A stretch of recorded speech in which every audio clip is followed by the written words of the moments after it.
Do you love interior design but can't make the business side work? You've come to the right place. Welcome to Success by Design, mastering the business of interior design. Whether you want to elevate in your current interior design firm, start your own firm, or move the needle when it comes to your existing firm's trajectory, this is your masterclass, and I'm your host, Katie Erickson. Learn from my mistakes as I built a coast-to-coast, multi-million-dollar interior design firm.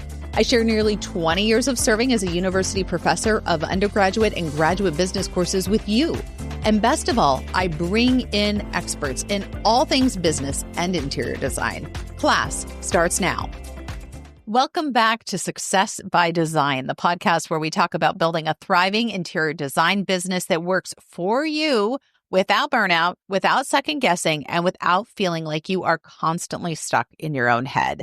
I'm Katie Decker Erickson, and today we are diving into a topic that might just be the biggest game changer for your design career: confidence.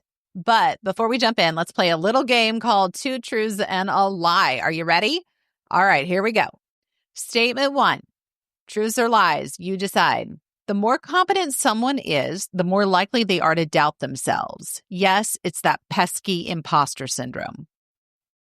Okay, statement number 2.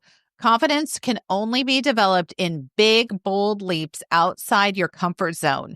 Small, steady steps don't really move the needle. And statement number 3, our brains have a negativity bias that makes us focus on the potential mistakes in our design presentations instead of the potential wins. Okay, so which of those 3 do you think is the lie? Don't worry, I'll reveal the answer at the end of the episode, so stick around. Today, we're diving into a huge challenge I see all the time in the design world: confidence. And I don't mean feeling good about yourself kind of confidence. I mean the deep, unwavering confidence that allows you to show up as the expert in your business, set clear boundaries with clients, charge what you're worth without guilt. That's right. And that can be really hard, right? And present your designs with authority. We're going beyond the usual surface level advice of just believe in yourself because, let's be honest, that doesn't help. At least it doesn't help me. We're going to unpack what science and psychology say about confidence, how to retrain your brain to stop overthinking and hesitating, the fear loops that keep designers playing small, how toxic perfectionism holds you back and how to break free, and step-by-step strategies to build real, unshakable confidence. This episode is packed with research, insights, and most importantly, actionable steps. So grab a coffee, grab a notebook, and let's go. Let's start with the why, because if we don't understand why confidence is so hard, we can't fix it. There are 3 psychological reasons so many designers, especially women, struggle with confidence. The first, the imposter syndrome, and it's a cycle. Has anyone ever told you that? It was news to me too. The term imposter syndrome was identified way back, and I'm dating myself because I was only born a year later, in 1978 by psychologists Dr. Pauline Clance and Dr. Suzanne Imes, who studied high-achieving women who felt like frauds despite their accomplishments.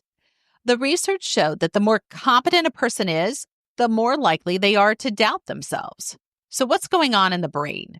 Well, every time we experience self-doubt, our amygdala, that's the brain's threat detection system, activates our flight or fight response. It sees things like asking for a higher rate, presenting a bold design idea, speaking up in a client meeting. All of these are seen as risks, even though they're not actually life-threatening. So what do? We shrink back, we downplay our work, and we wait for someone else to validate us. Any of this sound familiar? Okay, number 2, the good girl conditioning. Sociologists have found that from a young age, girls are more likely than boys to be rewarded for being agreeable, cooperative, and selfless. Psychologist Dr. Carol Gilligan's research on gender and confidence showed that girls, as they grow, are taught to be liked, not to lead. Ooh, that's such a good challenge for me as a mama of 2 girls. So this conditioning carries into adulthood, making many of us women feel like it's rude to ask for more money. Setting boundaries makes you difficult. You have to justify your expertise. Have you ever felt any of those? And have you even found yourself apologizing in a client email for something that wasn't even your fault? Yeah, that's good girl conditioning right at work. And finally, the perfectionism trap. Dr. Brene Brown, one of my favorite, she has done an inordinate amount of research on perfectionism and found that it is not the same as striving for excellence. I want to repeat that. Perfectionism is not the same as striving for excellence. Perfectionism is actually a coping mechanism for fear of failure and rejection. So what does this lead to? Well, perfectionism leads to procrastination because you're so afraid of not doing it right. One term I like to use for this is the paralysis of analysis. You're so afraid that you're going to do something wrong, and you analyze all the ways it can go wrong that you become completely paralyzed and you can't move forward. What about it leads to overworking? Yeah, perfectionism can do that because you never feel like it's good enough. So you keep trying and trying and trying. My husband has a great expression that you've probably heard. Don't let great be the enemy of the good. And perfectionism can lead to burnout because, let's be honest, perfectionism is unattainable. None of us are perfect designers. None of us are perfect spouses or perfect parents. That's just not life. So here's your real talk. Ever delayed posting your portfolio because it wasn't perfect? Yeah, you might be struggling with this. If you spent way too long tweaking a mood board to death, I'm guilty of it too, this might be a thing.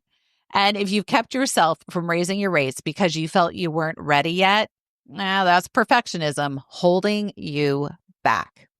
Now that we've identified the why and the struggle of confidence, let's talk how to build confidence back and use some brain-backed strategies of how to retrain your brain for confidence. The confidence stack, rewiring your brain, number one. And here's your neuroscience insight for anybody else who likes to geek out with me. Dr. Rick Hansen, a neurologist and neuroscientist, explains in his book, Hardwiring Happiness, that our brains have a negativity bias. They naturally focus more on risks than rewards. All right, how do we hack that, right? So to rewire your brain, you need repeated positive experiences that prove you can, in fact, handle those challenges. So what do you do to get there? Every day, I want you to write down 3 things you did well in your business. They may be big. They may be very small. That's not the point. Pick 3, write them down. In fact, these can be so small, like sending an invoice, posting a design on social, or even setting a boundary with a client. But you know what this does to your brain over time? It's going to start retraining it again to associate you with success instead of doubt. All right, number 2, the 90-second rule for overthinking. Dr. Jill Bolt Taylor is a Harvard-trained neuroscientist, and she discovered that emotions like fear and doubt only last for 90 seconds in the body. What happens after that, you ask? Everything works out just fine, right? Yeah, your brain is just recycling the thought every 90 seconds until you can break the recycle. So how do you get out of that 90-second fear factor? First, imagine yourself literally pressing reset on your brain. Then ask yourself, what would I do if I didn't have this thought? Then, this is the easy part, do that instead of doubting yourself. Number 3, set confidence challenges for yourself. Confidence builds from small, repeated actions. Let me say that again because it goes back to our 2 truths and a lie. Confidence builds from small, repeated actions. Every week, I want you to set a confidence challenge for yourself. Week 1, raise your prices by 10% on your next project. Maybe week 2, you post a bold design take on Instagram without over-explaining. Week 3, speak first in a client meeting. See what happens. Each time you do this, your brain is learning, I can handle this. That is a very empowering feeling. But here are 3 reasons why your confidence is non-negotiable. First of all, clients can smell hesitation. If you present an idea and then immediately backtrack, unless of course you don't like it or we need to make revisions, not only are you doubting yourself, your clients start doubting you too.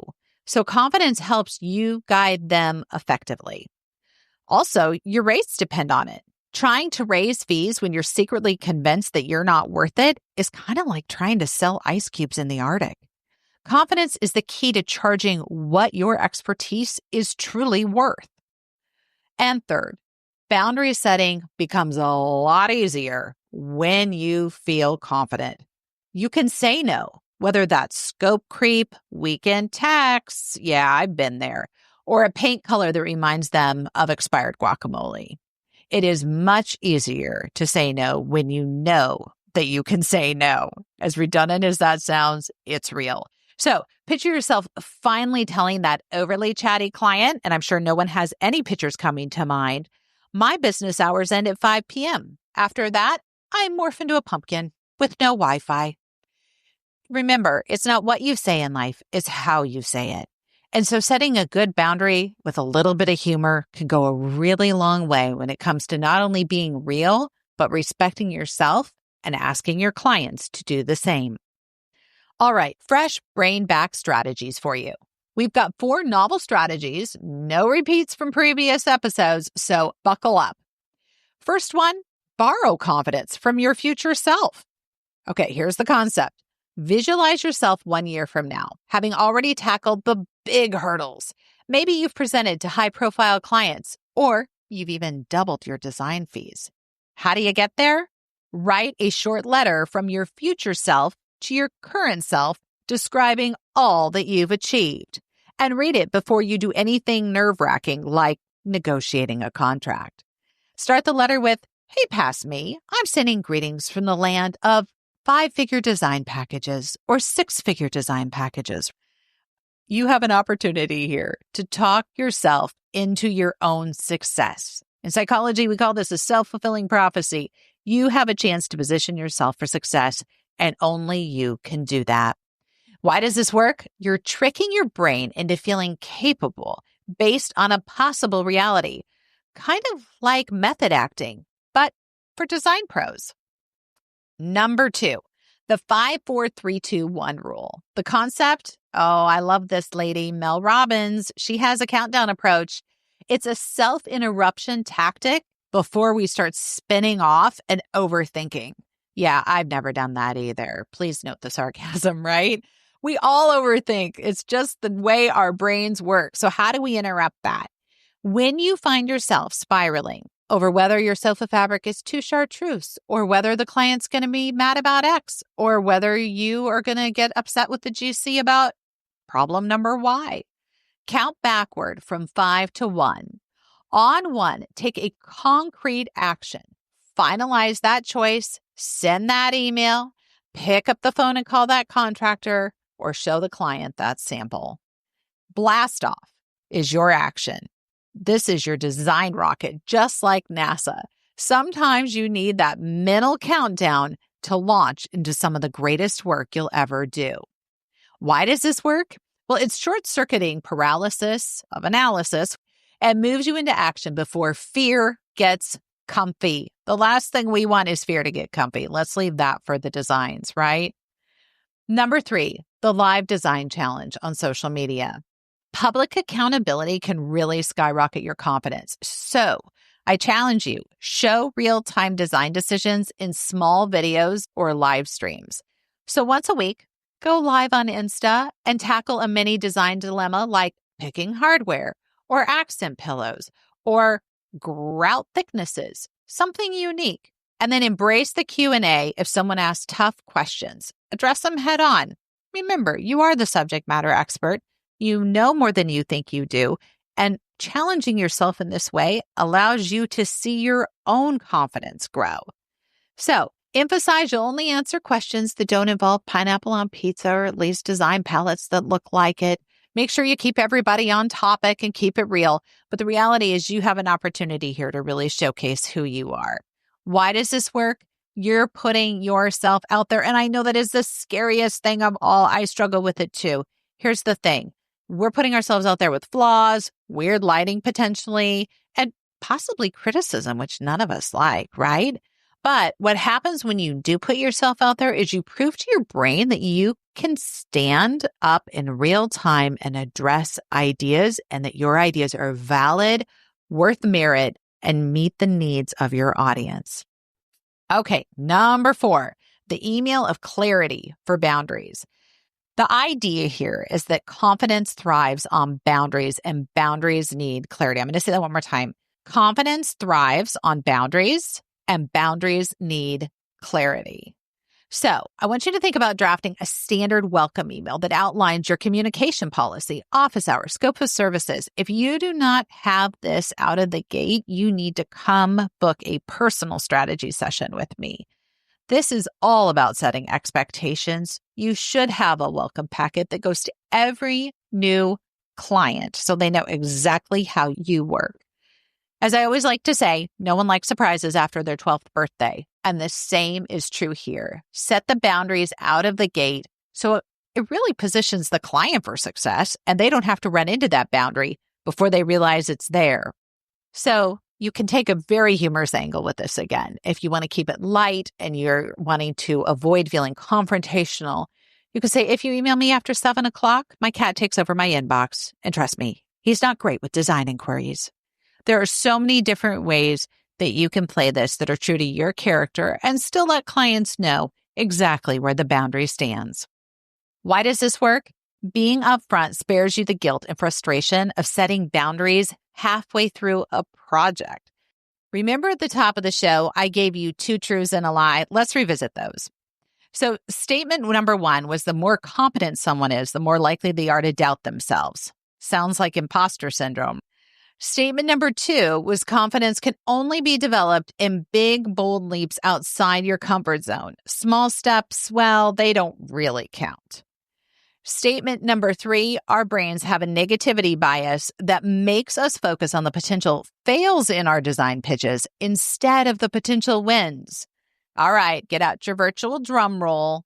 Tap your steering wheel if you're driving. The lie is statement 2. It is a myth that you need giant leaps to build confidence. Sure, big leaps can help, but often it's consistent small actions like the weekly confidence challenges, the 90-second rule, and the confidence stack that I all just shared with you, and feel free to rewind if none of those sound familiar, that truly rewire your brain and grow your confidence muscle over time. One of my favorite books on this is Atomic Habits. All you need to do is read the first couple of chapters to understand the value of just moving the needle 1% and how over time the trajectory of where you are changes so dramatically. So the next time someone tells you go big or go home, you can confidently say, actually, I'll just take my small but mighty step. Thank you very much. And watch how those steps add up to one giant leap down the line. So confidence is not something you wait for, as you've learned. It is something you build. I challenge you, pick one confidence challenge from this episode and commit to doing it this week. And if you know this is a struggle for you and you want coaching and accountability to break past it, great news. I work with designers just like you. In fact, a lot of times I feel this way myself. Helping you build confidence, we're working on setting boundaries. Maybe you need to raise your rates, and most importantly, running your business with clarity and ease. I would love to talk with you about what that looks like for the culture of your firm, what that looks like for your life. And as I always say, your business should be working for you, not you working for it. I look forward to seeing you on a discovery call and on our next episode. Until then, take care and thank you for your time. And that's the closing bell. I hope you've gathered valuable insight from our conversation today, equipping you to thrive in your interior design business. Don't forget to hit that follow button to never miss an episode. And if you have burning questions or specific topics you're curious about, explore our episode library, or better yet, book a strategy session directly with me at colorworks.coach.